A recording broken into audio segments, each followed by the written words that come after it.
வணக்கம். Tamil Nadu rain weather news. Tamil Nadu rain weather news சேனலை பார்ப்பதற்கு முன்னாடி சேனலை மறக்காமல் சப்ஸ்கிரைப் பண்ணுங்கள், லைக் பண்ணுங்கள், ஷேர் பண்ணுங்கள். வங்கக்கடலில் தற்போது குறைந்த காற்றழுத்த தாழ்நிலை நீடித்து வருகின்றது. இலங்கை மற்றும் அதை ஒட்டியுள்ள தென்மேற்கு வங்கக்கடலில் குறைந்த காற்றழுத்த தாழ்நிலை நீடித்து வருகின்றது. தற்போது தமிழக கடலோர மாவட்டங்களில் லேசான மழை பெய்து வருகின்றது. அதாவது தமிழக தென் கடலோர மாவட்டங்களில் லேசான மழை பெய்து வருகின்றது. தற்போது இந்த காற்றழுத்த தாழ்வு நிலை இது கரையை கடக்காமல் இது அடுத்த 24 மணி நேரத்திற்கு ஒரு ஆழ்ந்த காற்றழுத்த தாழ்வு பகுதியாக மாறி, நம்ம ஏற்கனவே சொல்லியிருந்தோம், அந்த வெஸ்டர்ன் டிஸ்டர்பன்ஸ் வட இந்தியாவில் அதிகமாக இருப்பதன் காரணமாக இது கரையை கடக்காது, இது வட தமிழகத்தை மட்டும் ஒட்டி சொல்லும் அப்படின்னு. அதே தான், நோ சேஞ்சஸ். இது எப்படின்னா, ஓரளவு ஒரு வட தமிழகத்தை ஒட்டி அது என்னாகும்னா, அந்த க்ளவுட்ஸோட அவுட்டர் லேயர், அதாவது இந்த சிஸ்டம் பாருங்கள், இந்த சிஸ்டம் தெரியுதா உங்களுக்கு? இதில் பாருங்கள், இந்த சிஸ்டத்தில் இது ஈஸ்ட் பேண்டு, அதுக்கப்புறம் இது வெஸ்ட் பேண்டு, இது நார்த்து பேண்டு, சவுத்து பேண்டு, இப்படி தான் இருக்கும். இந்த சிஸ்டத்தில் பார்க்கும்போது அந்த கலரில் கொடுத்துருக்காங்கல்ல, இதுதான் க்ளவுட்ஸு, அடர்த்தியான க்ளவுட்ஸ் அப்படின்னு சொல்லுவோம். ஆனால் இந்த சிஸ்டத்தை பொறுத்தளவு பாருங்கள், நமக்கு சவுத்து பேண்டு ஒன்றும் இல்லை, இதில் இருக்கிற நார்த்தன் பேண்டு ஈஸ்ட் பேண்டு தான் இருக்குது. ஸோ இந்த சிஸ்டம் எப்படி ஆகும்னா, இப்படி ஓரளவு இப்படி அதாவது கரையை கிடக்காமல், ஏன்னா எங்களை வெஸ்டர்ன் டிஸ்டர்பன்ஸ் சொன்னோம், மேற்கிந்திய இடையூறு இப்படியே கிராஸ் ஆகுது.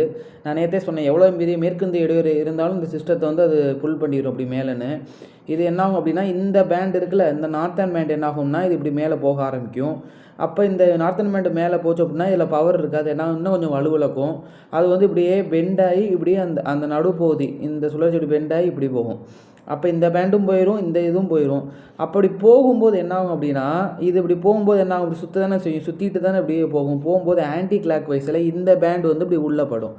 இந்த சென்னை, திருவள்ளூர், காஞ்சிபுரம், பாண்டிச்சேரி இந்த 4 பகுதி கடலோர பகுதியில் படும், தெற்காந்திராவில் படும்.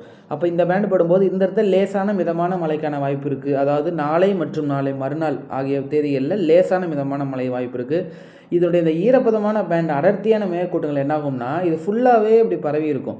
ஏன்னா இது இப்படி ஒட்டி டச்சாக இப்படி போகிறதுனால இந்த க்ளவுட்ஸ் எல்லாமே இந்த விஜயவாடாவிலேருந்து இந்த ஒடிசா வரைக்கும் உள்ள பகுதியில் இந்த நார்த்தன் பேண்ட் ஃபுல்லாகவே பரவி இருக்கும் ஈரப்பதம். அப்போ இந்த கடலோர பகுதியில் விஜயவாடா, கட்டாக், அதாவது இந்த வட ஆந்திரா, தெற்கு ஆந்திரா, வட ஆந்திரா, ஒடிசா கடலோர பகுதியில் கனமழை பெய்ய வாய்ப்பு இருக்கின்றது 17 மற்றும் 18ஆம் தேதி. அப்போ இதிலேருந்து பார்த்தா இந்த சிஸ்டத்தினால நமக்கு எந்த பயனும் கிடையாது, லேசான மிதமான மழைக்கு தான் வாய்ப்பு இருக்குது.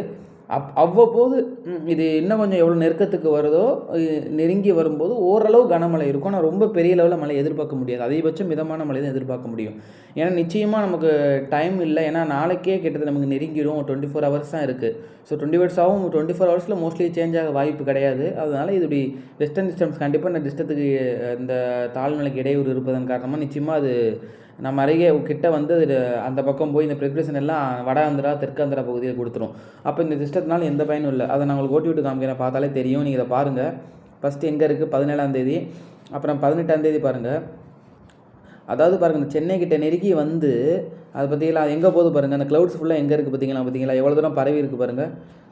எங்கே இருக்குது, இங்கே வரைக்கும் இருக்குது. அந்த கட்டாக்கு, ஒடிசா இந்த இடம் பாருங்கள், இங்கே வரைக்கும் இருக்குது பாருங்கள் க்ளவுட்ஸு. ஆனால் நமக்கு பாருங்கள், தமிழ்நாட்டுக்குள்ளே ஒன்றுமே அந்த இது இல்லை பாருங்கள். நமக்கு பாருங்கள் அப்படியே விலகி அங்கே போயிடுச்சா அந்த க்ளவுட்ஸு. இந்த இடத்துல பாருங்கள் அங்கே போயிடும் அந்த சுழற்சி. பாருங்கள் வெஸ்டர்ன் டிஸ்டர்பன்ஸ் எவ்வளோ தூரம் இழுத்து பாருங்கள், இந்த இடத்துல போயிடுச்சு, கிட்டத்தட்ட ஒடிசா கிட்ட போயிடுச்சு அந்த சுழற்சி. பாருங்கள், இங்கே இருந்த சுழற்சி இங்கே போயிடுச்சு.